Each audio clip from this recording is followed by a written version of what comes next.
Hello student, welcome to my class or computer science for class 12th. Today we'll understand the new topic of the day, which is idea of efficiency in Python. So content are as follow.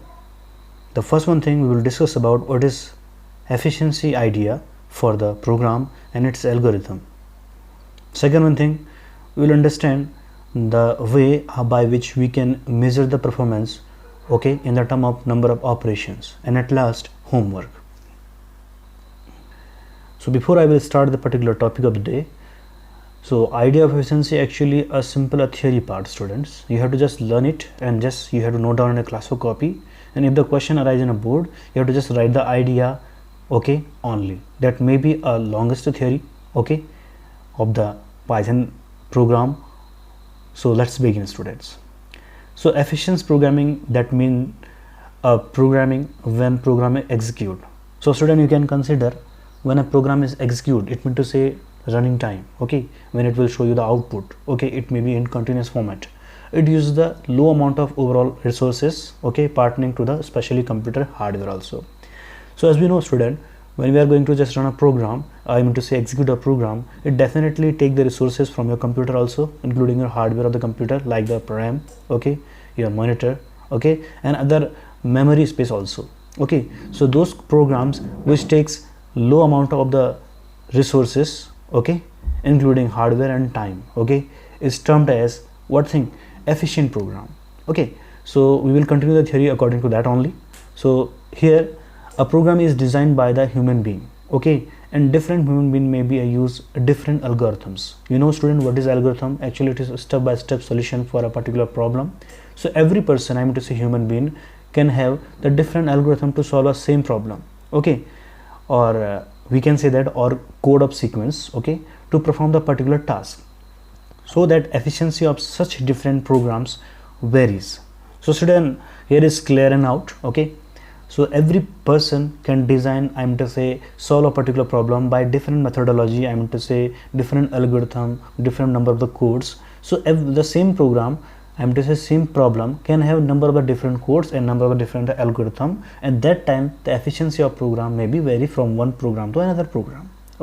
So it also depend upon the number of the resources also being used. Suppose that if you are using the good program in old computer, so that time the efficiency of that particular program will be reduced due to the hardware resources. If you are using the fastest computer, and your algorithm is what thing is not up to fast and efficient, but that particular program is compete, I am to say may compete that particular program in which the program is what thing slow down.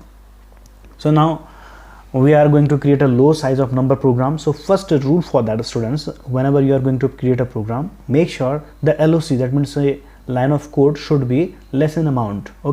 So number of the line of the code should be in a definitely less in amount. And low resources algorithm result efficiency in program. It means to say, first of all, you will use less amount of line of code to solve a particular problem, and less number of the variables. Why? Because variable occupy the memory from your memory space, I mean to say RAM also. So now we have to understand performance defined as inversely proportional to the wall clock time. Student, so we have to understand what is wall clock time. So wall clock time is a particular type of the time, that means say time to complete a task. Suppose that if your programming is executed within a 5 seconds, so that will be a wall clock time. So whatever the time consumed by the program execution is termed as wall clock time. In wall clock timing, all kind of time is included. It include operating system overhead also, and potentially inflating over the application also. It means to say wall clock time contain two type of factors, in which one your application time consuming process and operating system also. That's why I'm giving the example. So if your computer is faster and the advanced, your algorithm whatever it may be near about to efficient program. So two factors are affect the wall clock timing of the program execution. First one thing, application execution time, and second one thing, operating system execution time overhead also. Because operating system may run number of the program together. So make sure whenever you are running the program, the program should not operating system should not run other program except your main application or the Python code. Now next one thing, CPU time, student. So CPU time actually does not include the time slices introduced by external sources running other application also. Okay student, as I told you in class 11th, CPU works in megahertz, in gigahertz, that means to say clock timing also. Okay, so CPU time has its own time, okay, in which is megahertz and that is gigahertz. Okay, actually it is not include the time slices. Okay, when a program is running, it should be considered as a one slice only. Okay, and then after that you can see that program resources like running other application is not introduced in that. Now next one thing, performance defined as inversely proportional to the wall clock. So underline this one particular code, I missed line, students. So here performance defined as inversely proportional to the wall clock. Okay, whatever the wall clock, I would say program execution, the performance is actually inversely proportional to that. Okay, wall clock time. To maximize the performance, minimize the execution time. Definitely student, if you are going to make a particular program which take less amount of time, definitely the particular performance will be increased. Okay, so here the formula is given here, student. Performance equals to 1 upon execution time in x, maybe in minute, millisecond or whatever. Okay, here is x, a time for faster than y. Okay, and then execute time, I mean to say execution time of y is time longer than the x. So here is formula inversely proportional, performance x upon y equals to execution time y upon execution time of x, that should be an n. So here example, if a particular desktop run a program in 60 seconds, you can just understand this one thing carefully, student. So here, if a particular desktop run a same program in a 60 second and laptop runs the same program in a 90 second, so you can understand which one is efficient program according to the machine. So definitely desktop is faster than the laptop. Okay, so now the formula on the basis of that, 1 upon 60 of one machine divide by 1 upon 90, that will be 1.5. So the desktop is 1.5 time faster than the laptop. Okay, so here the same program we are running on two machines, that is laptop and desktop, but the efficiency of the program is good on desktop. Why? Due to the hardware of the what thing, system like desktop. Okay, maybe your operating system also, whatever. Okay, now we are going to understand what are the different factors, okay, which may be internal or external factor for the performance. Okay, so here performance of algorithm depends on many internal and external factors. So what are these factors, student? So internal factor, time required to run memory and required to run the program. Okay student, so it means to say time slicing, we can say that CPU timing, okay, operating system timing and our program execution timing. Okay, time is one of the factor by which our program is near to efficient program. External factor, size of input of the algorithm, speed of computer. Okay, speed means whatever the time according to proportional for that. Okay, whatever the speed, time will consume inversely of that. Okay, and external factor are collaborative, and so many internal factor are studied in the measurement of algorithm and efficiency. So internal factor, that means to say memory required to the run. Okay, whatever the memory in a computer like 4 GB, 8 GB, whatever you have, according to that internal factor affect the our program efficiency. External factor, what is the size of input of an algorithm. Okay, so how many times we are taking the input. Suppose that we have taken the input in the form of string and after that we are converting an integer. Okay, that will definitely take the time. Okay, and speed of the computer, definitely speed of the computer also based on the internal factor, that is RAM or memory. Okay, and the other free resources. And external factor are controllable. Okay, so external factor are controllable how? First of all, you will reduce the number of the input by algorithm, and speed of the computer you can also control by closing other program running in your computer. Okay, so many internal factors are studied in the measurement of the algorithm efficiency. Now we will determine efficiency of algorithm in the term of computational complexity also. So student, here big O notation I have teach you in class 11th, student. So actually big O notation is logarithmic way or method by which we can also check, okay, or compare the efficiency of program or complexity of program also. Okay, so here computational complexity, okay, computation plus complexity is one thing that is solved by big O notation. Here its computation involves the problem to be solved and algorithm to solve them.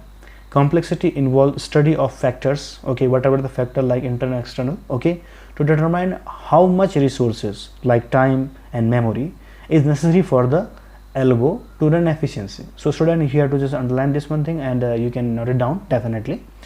So computational complexity says that it is actually combined study of factors like internal external, how much what thing resources required and how much what thing that one thing how much complexity it is going to be faced by the program.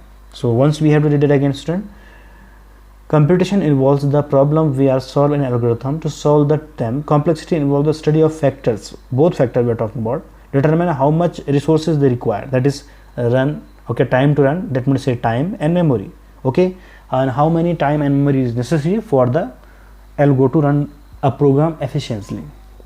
So student, I can give you one scenario, student. We have learned two particular type of the sorting method.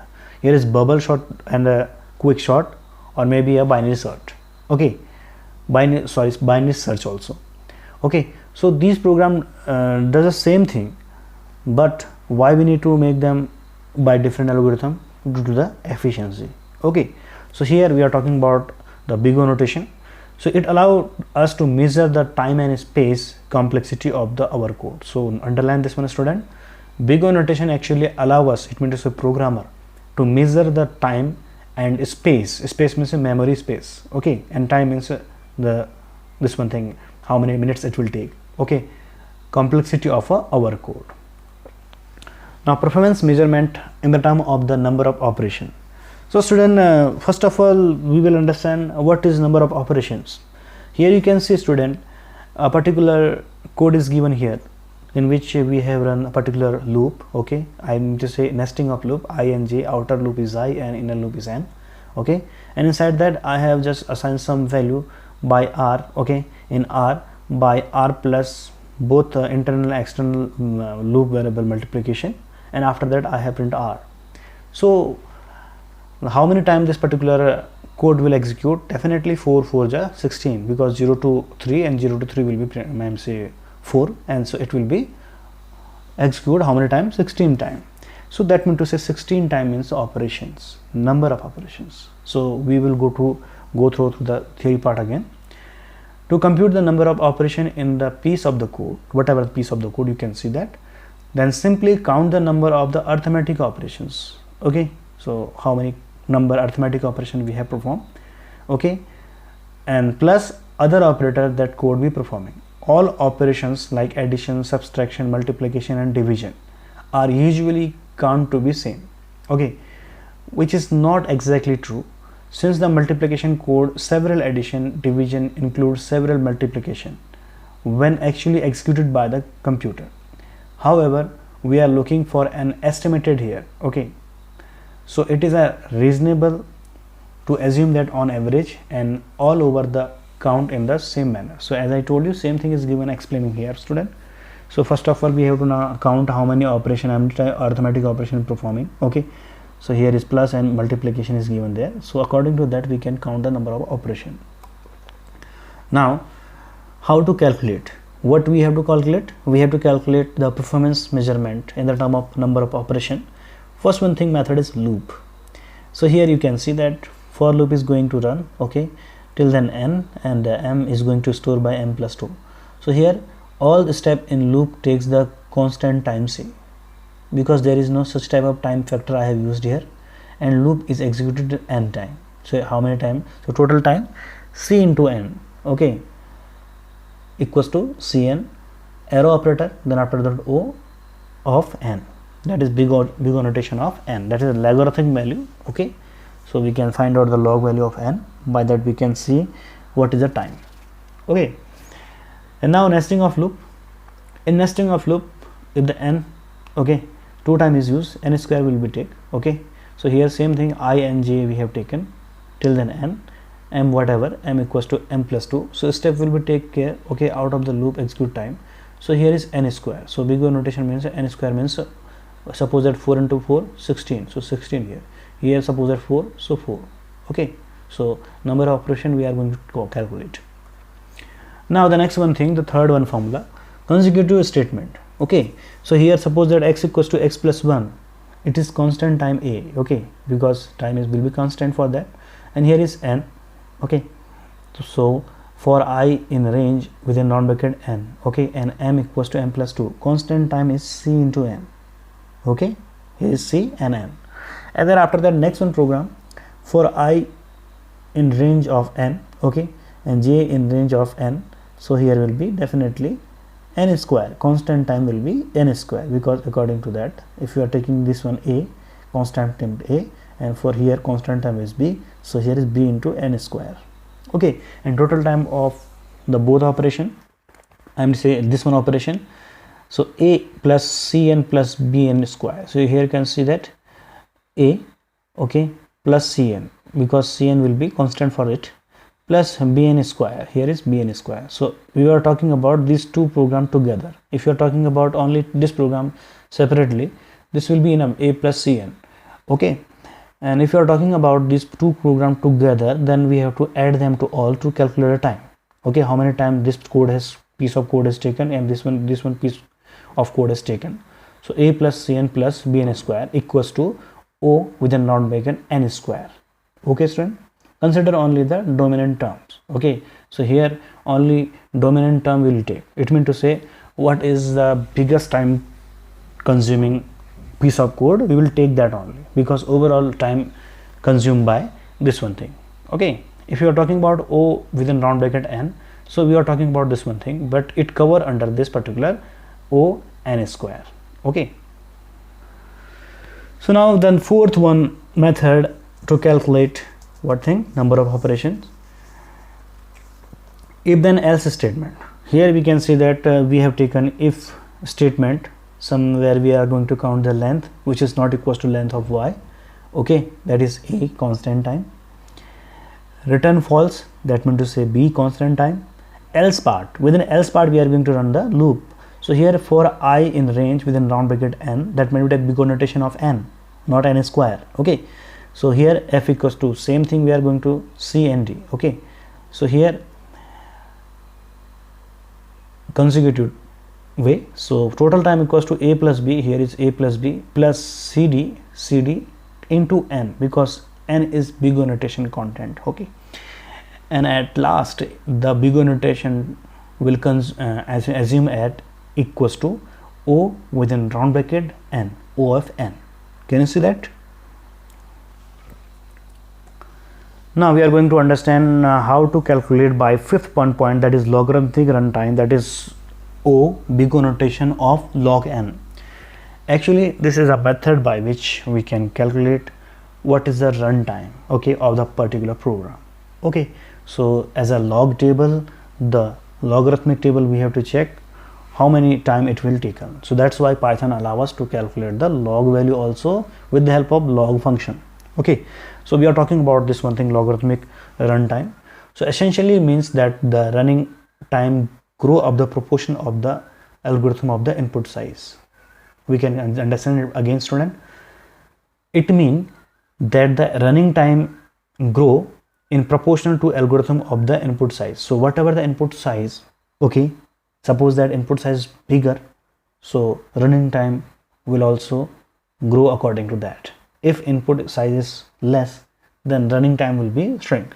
Okay, so here in example, if 10 time takes the most of some amount of time x, suppose that we have taken 10 input into the loop. Okay, so definitely the what thing, program will take more time. Okay, 100 time, that definitely take more time, and 200,000 it will take.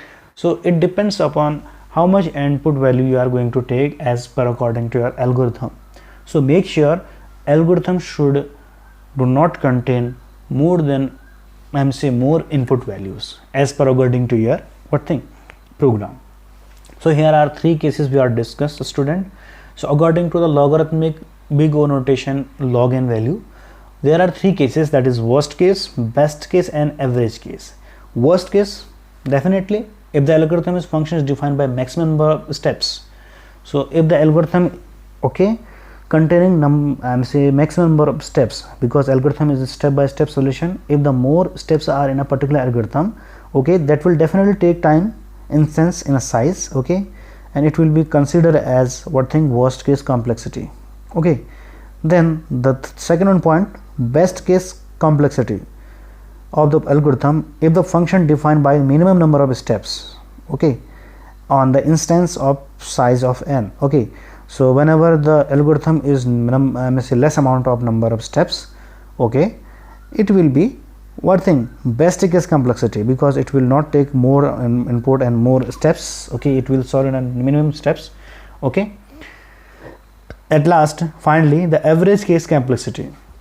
Average case means if the algorithm function define the average number of steps. It depends on the number of the steps of algorithm also. So if you talk about worst case complexity, if the algorithm containing number of steps which is maximum number, so worst case. Best case, minimum number of the algorithm steps, best case. Average case, so average number of steps, then it will be considered as average complexity. Now we are talking about how to measure the time taken by the program, through the big O notation or through the time variable. So here what we have done, student, we have imported a time module by which we can calculate the time. Then after that, start equals to time of time function we are called, because time will store, starting time will store to the start option and it's a variable. And then after that, we have asked the user to input some value or number, in a form of integer, because we are going to typecast a number. And then after that, we have initialized a k variable with 0, and then we have run this particular loop, according to this range. Here is range is complex, I am to say not a simple, but is every time is will be complex, because it depends upon a also. So a, I am say 2 comma a floor divided by 2 plus 1, and here is after intent start of for loop. So we are going to just check whether the a fully divided by I variable, that is loop variable. If it is, then k will be plus. Otherwise if it is bigger, then it number of prime number else. Or else part number of is in prime number. At end, what we have done after processing all this particular loop and this one thing, so we are going to just calculate what is the end time. So time equals to time. So here we have noted two times, student, start time and end time, by using same function and same module. And at last we have print the end minus start time. So let's see what is the output. So output will be, suppose that number is 5, so number is prime. So this program is checking whether the 5 is prime or not. So this is simple prime number program, student. But before we are using the prime number, we are doing one thing, that is storing the starting time of program and storing the end time of program, and at last where is number of prime, and after that we are going to calculate a time. So you can see 1.6 point whatever. So this is one of the algorithm by which we can check whether the prime number or not. So whose time is 1.6 and something, so we are talking, we can consider 1.6, 1 minute 6 seconds. Now the same thing we are going to check where the number is prime or not. So here I have import a time, noted time and end time. Between that I have used some different method. So number equals to number we have taken, same number we are going to take it, and if number is bigger than 1, so we are going to run a loop. Inside that we have just divide number by I 0. If it is number not a prime number, otherwise it will say it is prime number, and at last it will say number is not a prime number. There are two different chances. So student, these are two programs which calculating whether the number is prime or not. Enter number is prime or not, but the difference between these two programs is algorithm. Here is time 1.6 second and here is time 1.9 second. So which one is efficient, student? This one, because number of the line of the code LOC is less, first thing, and the second thing, algorithm is short and easy. But here is algorithm is slightly complex. okay. LOC is empty line of code is more than this one program, okay. And you can see the difference between these two programs. The time taken by this particular program 1.6 second, and this one program 1.9 seconds. So the first one program, to say this one program is more efficient than this one program, okay. So now homework section, student, you will do one thing, student. You have to make the notes of the idea of efficiency of the day and send last two program to my email ID. These last two program are this one thing. You can pause the screen and then create the program in your particular Python IDE or Google Colab and send to me. Till then, student, thank you and have a nice day.